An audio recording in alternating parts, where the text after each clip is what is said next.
You know you need fiber for a healthy gut, but do you actually know how to get it?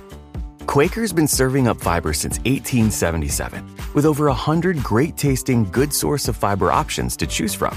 Whether you like old-fashioned oats, instant oatmeal, granola, or oatmeal squares, Quaker makes it delicious.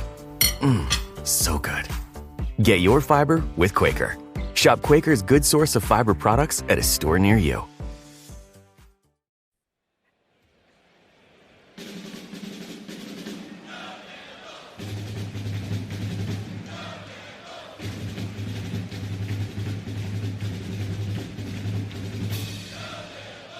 Hey there, Duke fans. Welcome to DBR Bites, episode number 147. We are here. It's Donald. It's Jason. We're here on Thursday, February 26th to prepare for, I know we've said this many, many times, but a pivotal game coming up this weekend for the Duke Blue Devils. This time is against the Virginia Cavaliers. Jason, you're still sick, but how are we feeling today as opposed to yesterday when we recorded? Yeah, so I'm on the upswing, so to speak. I'm not symptom free. I'm still coughing a little bit, but my nose isn't running nearly as much as it was. I don't feel as tired. I would say that I am currently in the process of kicking COVID's ass. That's good. It's good. We like those words. Yeah, so it's doing pretty well. Hey, really quick before we get to the Virginia preview, I wanted to mention Duke is now number 1 in KenPom for the season. We talked in the last episode about Duke and Michigan and how high they both are in KenPom, and Michigan was a little tiny bit ahead. You know, neither team played last night, but apparently the myriad of results that happened across the sport ticked Michigan down a little bit and ticked Duke up a little tiny bit. You know, other teams play and suddenly we look better for that team looking better. So I don't even know what happened, but Duke has moved into the number 1 spot in KenPom. It'll probably change 5 times the next 3 days. It's, kind of crazy. The other thing I wanted to mention was we've talked about the Dame Sar nicknames, Donald. People have been sending us suggestions. Look, none of these are going to happen unless like someone on ESPN or something like that starts using it, or some reporter. But there are some good ones, and I did want to mention 2 of them that I really enjoyed. Joseph Gaudio gave us the Erasar. I love that. I saw that Erasar. One. That's pretty damn good. And then Stephen Netherton, this is another really good one.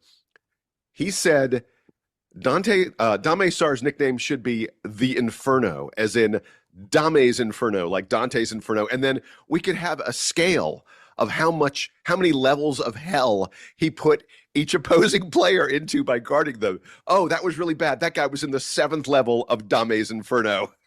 Yeah, I saw that one. That's awesome. That one was pretty. I'm still going to go with, at least of the ones submitted, the Dominator, just because it rolls off the tongue very quickly. And it's what he does on the floor, especially on defense. Jason, you mentioned that the team was number 1 in KenPom. It is literally by 0.01. I mentioned the other day that they were separated by 0.02. We gained 0.1 and Michigan lost, we gained 0.01. Michigan lost 0.3. And so I don't know what the math is there, but we're 1.01 ahead of them. We are also number 1 in the net, and of course, number 1 in both the AP and coaches poll. But I use that to segue into our game against Virginia Cavaliers, who are 11th in the AP. They are 12th in the coaches poll. They are 14th in KenPom, 13th in the net. This is a quad 1 game. We figured that was going to be the case, but I don't think a lot of people thought that Virginia was going to be as good as they are this year. 25-3, 13-2. They're second in the ACC, just 1 game behind the Blue Devils. I'm not going to list all of the top 100 wins they have, but let's say they have a lot, including NC State twice, Cal and Stanford, SMU. They had a double overtime win against Notre Dame. We mentioned that when we previewed Notre Dame.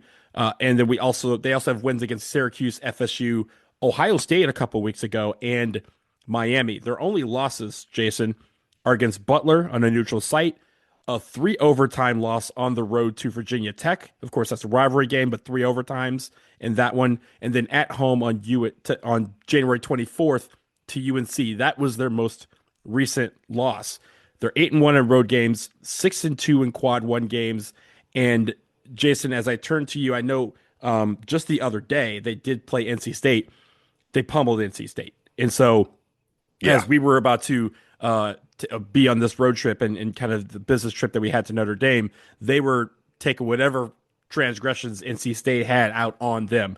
So talk a little bit about that game. I know you witnessed that and what Will Wade had to say about them afterwards.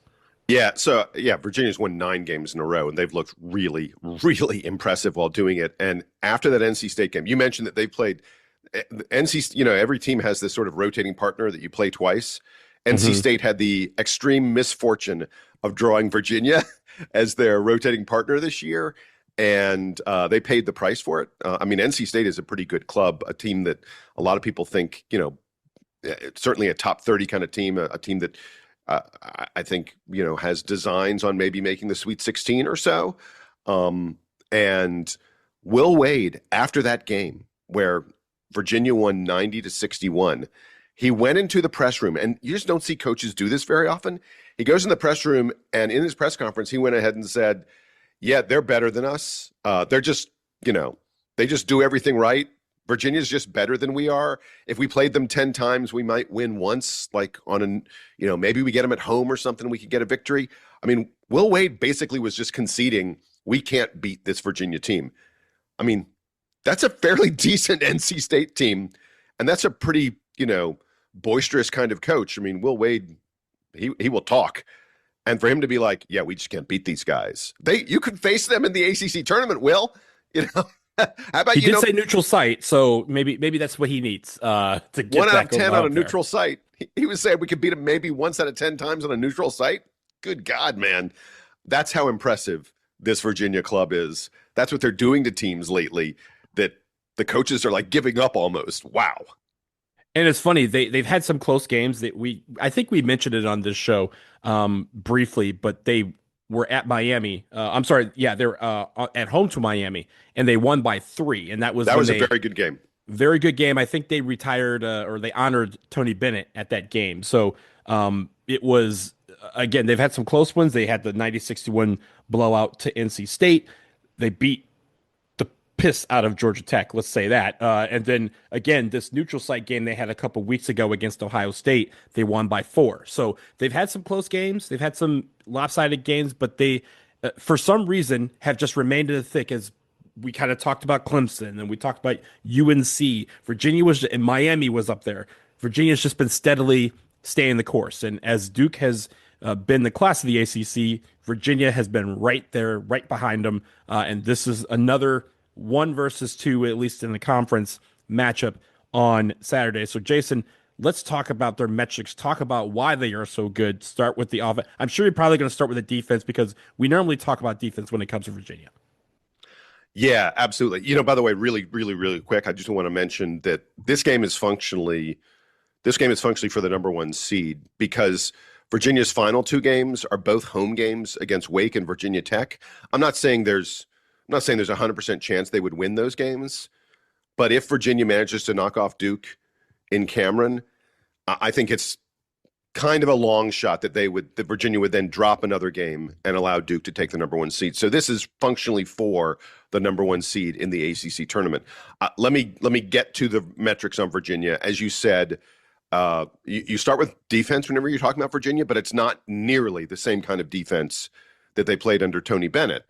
Under Tony Bennett, they were unbelievably slow, both on offense and defense. This Virginia team is still forcing teams late in the shot clock on defense. They play one of the 20 slowest defensive paces in the country, but they play at a reasonable rate on offense. So overall, they're not like nearly as slow as they were under Tony Bennett.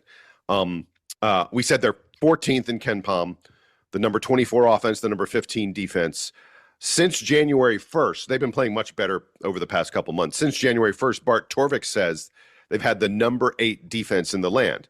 Now, Duke's been the number 1 defense over that time period, but number 1 versus number 8. This is a heavyweight matchup of 2 really great defensive teams. On D, it's kind of like I'm looking at Michigan all over again, Donald. This is a team in Virginia that doesn't allow you to hit 2s or 3s. I talked about it. I was like, when I previewed Michigan, I was like, you can't hit 2-pointers or 3-pointers against them. How do you even do that? Virginia is the same kind of way. They allow opponents to hit just 44.8% of their 2-point field goals. just 30% from three-point range. Combine that together, this Virginia team has the fourth best effective field goal percentage defense in all of college basketball. They keep you out of the lane. They force you into take bad shots. They are absolutely elite. Elite, Virginia is at blocking shots. They have the second highest block rate in all of college basketball. Now, the only good news is on defense, they're not great at forcing turnovers. So you're going to get your shots. It's just good luck making those shots because they block so many of them. And I'm going to get into, in a little while, I'm going to get into, they've got two guys specifically who are crazy good at rim protection, and we'll talk about that. They're not very good on the defensive boards. They're barely a top 100 defensive rebounding team, so maybe Duke will have a chance there. But as I transition to the offense, the thing about them that is really impressive is their offensive rebounding. Like I said, they're not like a great defensive rebounding team. They're a really great offensive rebounding team. They are the fourth best offensive rebounding rate in all of college basketball. They grab almost 40% of their missed shots. Their offensive formula is to shoot a lot of threes, and when they miss those threes, get the offensive rebound and then get an even better shot while you're sort of scrambling around. This is a team that routinely gets 15 plus offensive rebounds in a game.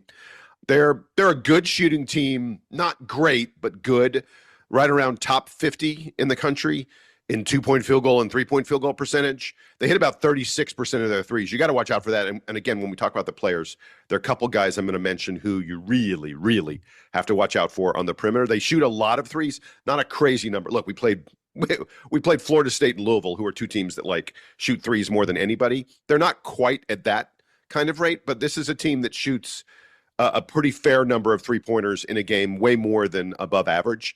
Virginia's also very good at getting assists. They're good at shooting good two-pointers that are close to the basket. Again, talk about turnovers.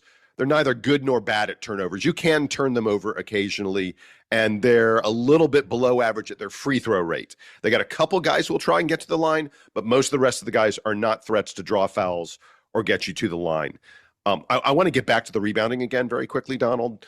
Just in terms of absolute numbers, Virginia leads the ACC at 41.3 rebounds per game. Duke is second at 40 rebounds per game.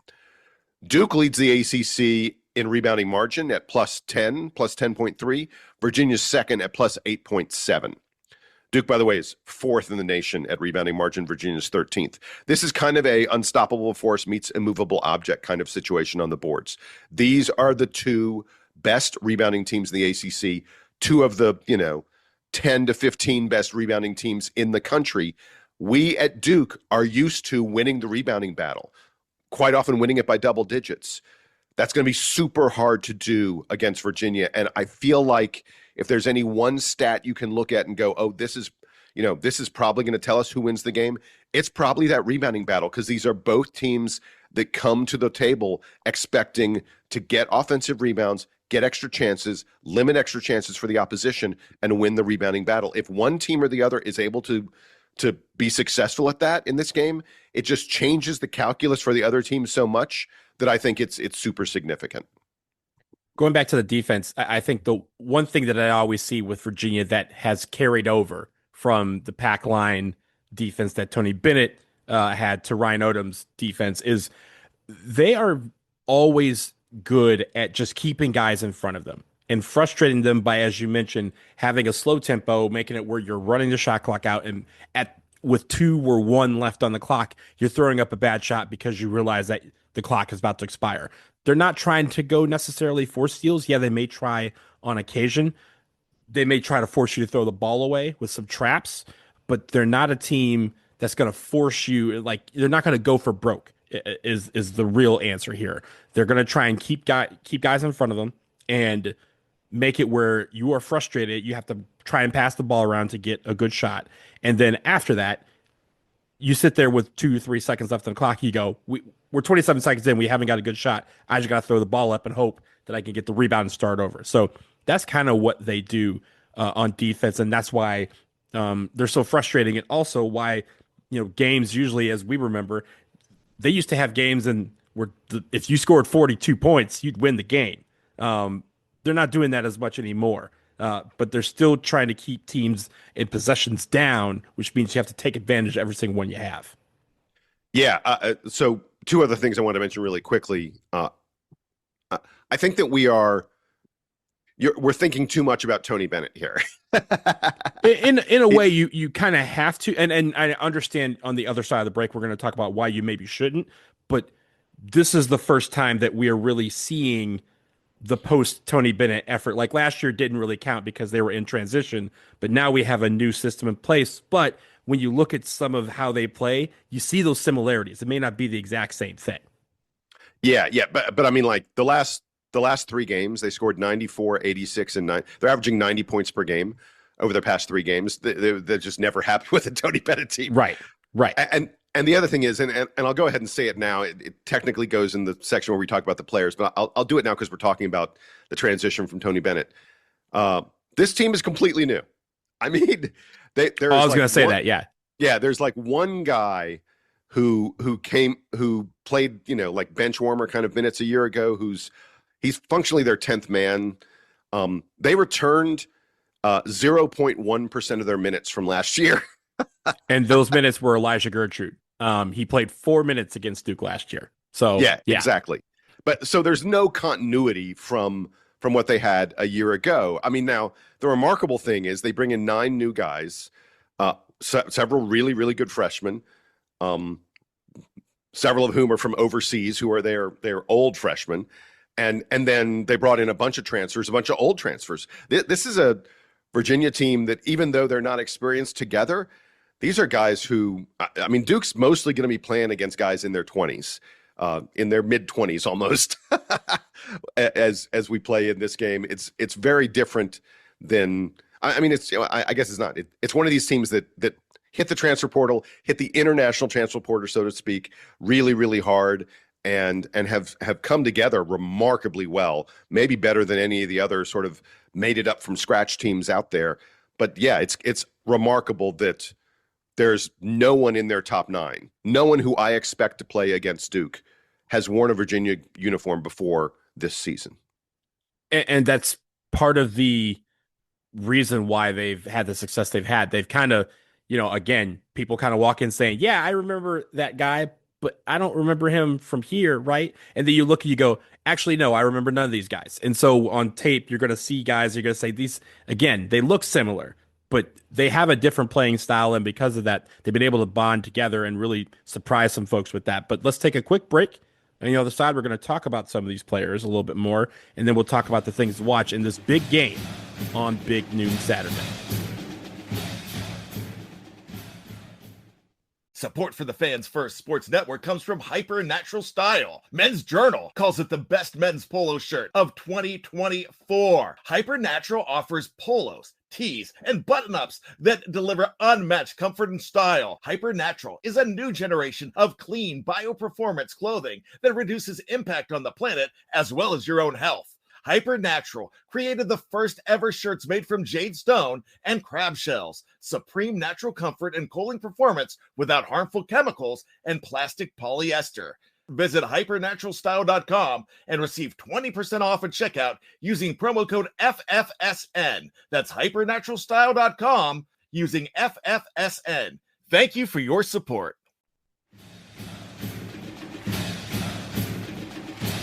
All right, we are back. We continue our preview of the Virginia Cavaliers. Jason, I'd hand it to you.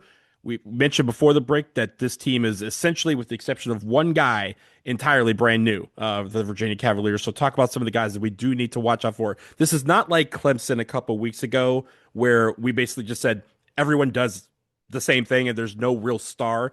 There is a couple of guys up here to note. So talk about those players and how they form into the rest of the Cavalier offense. Yeah, so first of all, I'll get to the star in a second, because there is one guy who is really standing out for them, who's going to be a strong first-team All-ACC contender. But I want to start with their shot blocking because it's such a key element of that super impressive defense. They've got 2 guys who split time. They won't be on the floor together.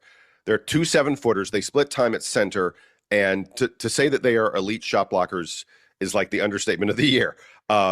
Just for comparison's sake, so you understand, Patrick Gungba is Duke's best shot blocker. He averages 1.2 block shots per game.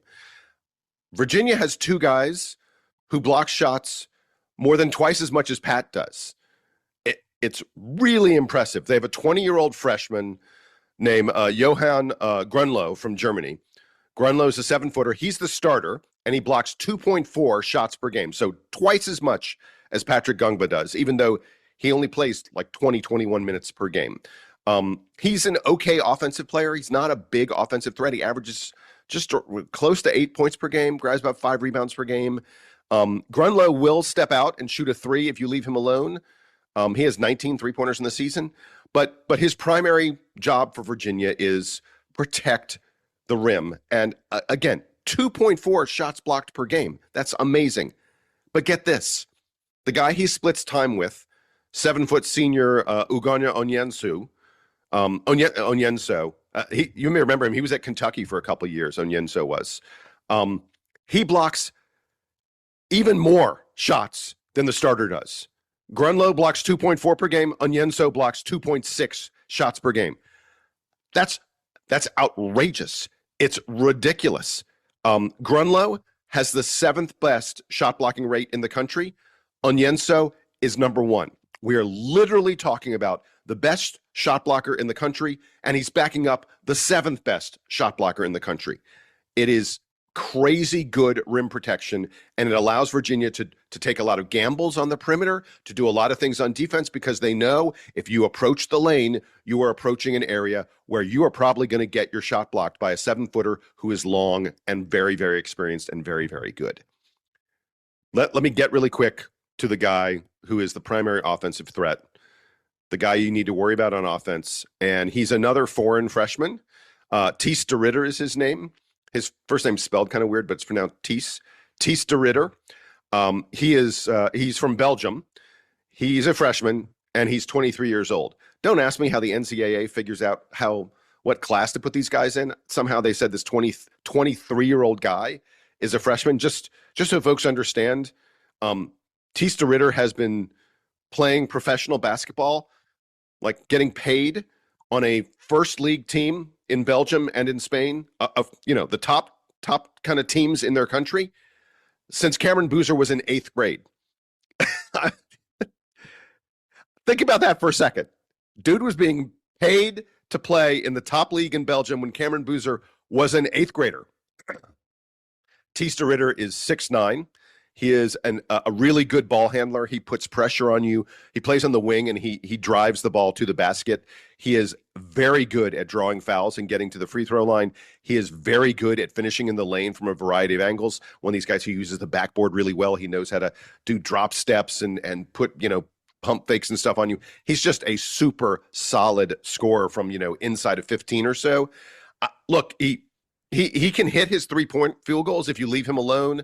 He'll take a 3-pointer on you. He hits them about 32% of the time. There are some games where he has a big number of threes, but most times he's looking to get those 2-point shots where he's hitting almost 60% of his 2-point field goals. He averages around 16 points per game, 6 rebounds per game. It's really a fascinating matchup with Cameron Boozer. I would argue that Thijs de Ridder, not the second, but maybe the 3rd best power forward in the ACC. But dude is a really, really accomplished player, and he will look at this as a chance to really make a name for himself against Cameron Boozer.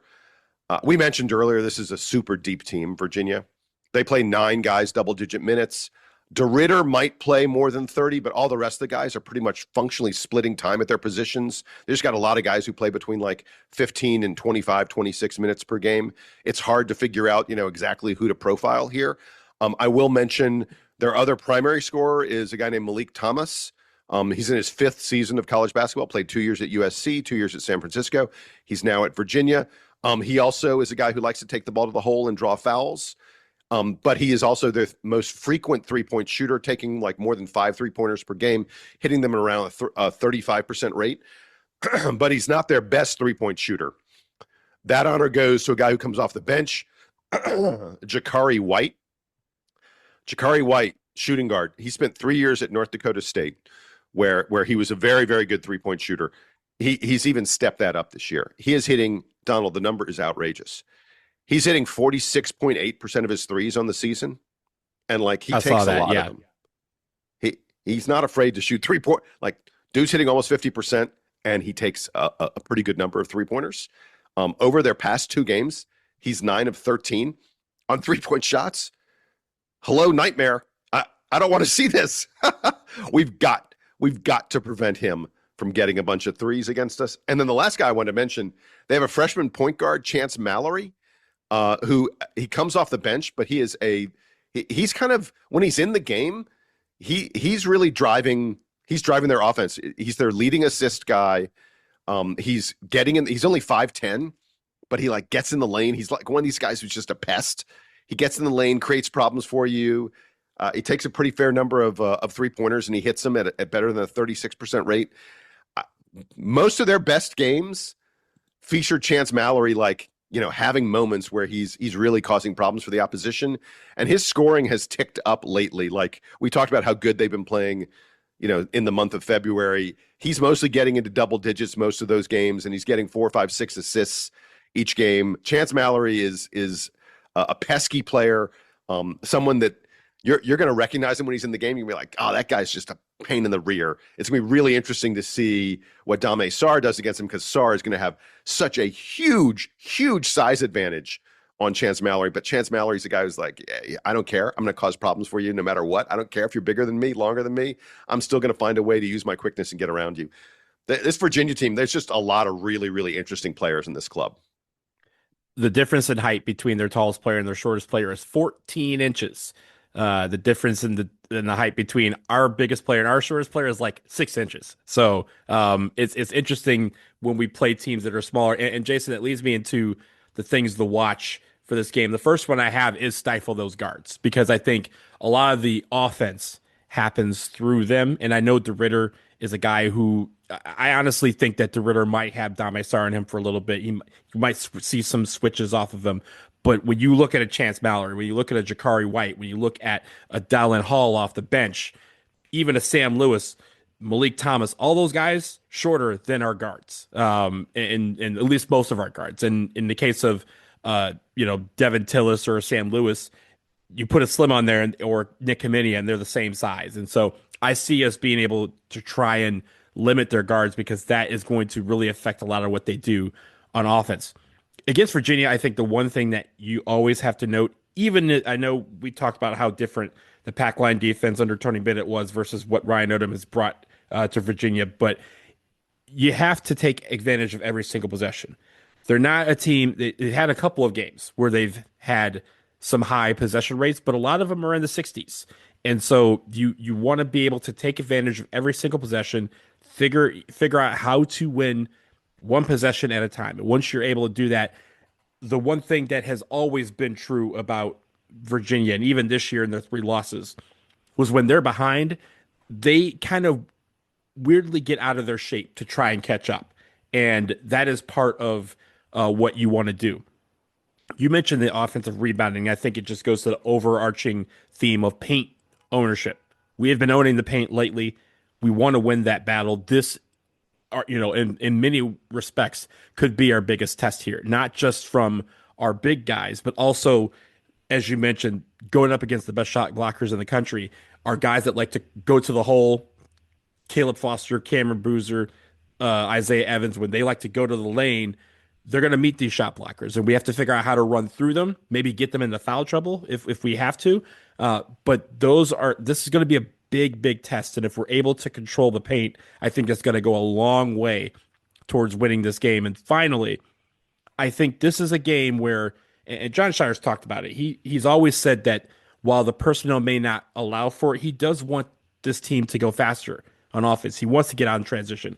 We talked about the locker room video from the other day against Michigan, where they were saying, hey, Caden, we're looking for you, but you got to make yourself available. And then when you get the ball, go. Dame Sarr telling guys, get the ball up faster, because in transition, you have Cameron Boozer going up against the guard, and that's a mismatch we want.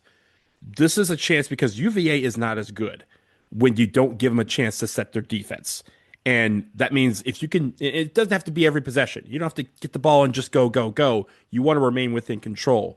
But if you can pick your chances to go, hey, this is the chance to not necessarily catch them napping, but if we get 4 guys ahead of the ball, we're going to get there before their defense is set, and we're going to have these mismatches and these advantages. This is going to be an interesting test, and if we're able to do that and maybe get some fast break points or at least some transition points, that again, we'll get back to the fact that Virginia is going to have to kind of get out of their shape to catch up, and that's where we can really limit what they can do. Hey, one last thing I wanted to mention. I don't think this is going to be an issue. We haven't seen the availability report for the game yet. I don't think this is going to be something, but I want folks to be on the lookout for it on Friday afternoon when the availability report comes out. In their game against NC State, Tista Ritter like twisted either an ankle or a knee kind of late in the game with about 5 minutes to go or so. Virginia was winning big. They didn't need him again, but he looked a little gimpy. It looked, it was an awkward situation for him. I don't know that he's going to be on the injury report. They haven't said anything about it, but on the other hand, they're not required to. I don't know that they would, but I'm going to be looking at that availability report to see if he's like questionable or even probable, honestly. That would be an indication that there may have been something there. It would be a huge, huge loss for Virginia if they don't have Tista Ritter. When they get in the half court, they rely on Chance Mallory to create something by getting in the lane with his size and his quickness, or they rely on putting the ball in Tista Ritter's hands and letting him create opportunities for other guys. And that's how they get 3-pointers and the such off of Tista Ritter creating mismatches. I will be on the lookout for that. The way he went down, the way he got hurt, it looked like there could be something there that could be troublesome for them. I'm just saying, be on the lookout for that availability report. Yeah, and kudos to the ACC for actually having these. It gives us a little bit more clarity in some points. Maybe not clarity is the word. Clarity is sometimes as clear as mud, but at least gives us a little bit more information about some of the progress for some of these guys from injury, especially for us knowing that Mikael Brown Jr. is out, or guys that are going to be coming up against. Well, and I can testify personally that there are bugs, there are viruses going around. You never know when someone's going to show up with illness on the availability report. So be on the lookout for that as well. Yeah, tis the season, so everybody stay healthy as you possibly can. Jason, get better, because we need you for the stretch run here. Okay, that'll do it for this episode of DBR Bites. Again, that game on Saturday at noon Eastern time on ESPN. We'll be back at some point this weekend to recap that and preview the next game, because we have our final Saturday, Monday double of the regular season. That game on Monday will be against NC State, but we'll be back after the Virginia game to recap everything, preview everything for you. Until then, here's the Duke Band. He's Jason. I'm Donald. Duke Band is playing us out and taking us home.